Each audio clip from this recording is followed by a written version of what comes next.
ગુજરાતના એક નાના ગામમાં કિશન નામનો એક ગરીબ યુવક રહેતો હતો. તેના માતાપિતા નહોતા.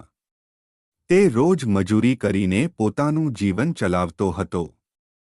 ગરીબી હોવા છતાં તેને માં ચામુંડા પર અડગ વિશ્વાસ હતો. દરરોજ સવારે તે ચામુંડા માતાના મંદિરે જતો, એક લાલ ફૂલ ચઢાવતો અને પ્રાર્થના કરતો. હે માં ચામુંડા, મને ધનદોલત નથી જોઈએ, બસ મારા પર તમારી કૃપા અને આશીર્વાદ હંમેશા રાખજો. ગામના કેટલાક લોકો તેની મજાક ઉડાવતા. તેઓ કહેતા, આટલી ભક્તિ કરીને શું મળશે? પરંતુ કિશન હંમેશા સ્મિત કરીને કહેતો, માં ચામુંડા પોતાના સાચા ભક્તને ક્યારેય નિરાશ કરતી નથી. એક વર્ષે ગામમાં ભયંકર દુષ્કાળ પડ્યો. લોકો પાણી અને અનાજ માટે તરસવા લાગ્યા.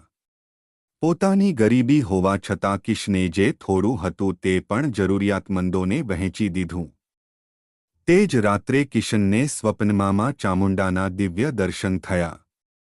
માતાજીએ કહ્યું, બેટા, સાચી ભક્તિ માત્ર દીવો અને ફૂલ ચઢાવવામાં નથી, પરંતુ દયા, સેવા અને સારા કર્મોમાં છે.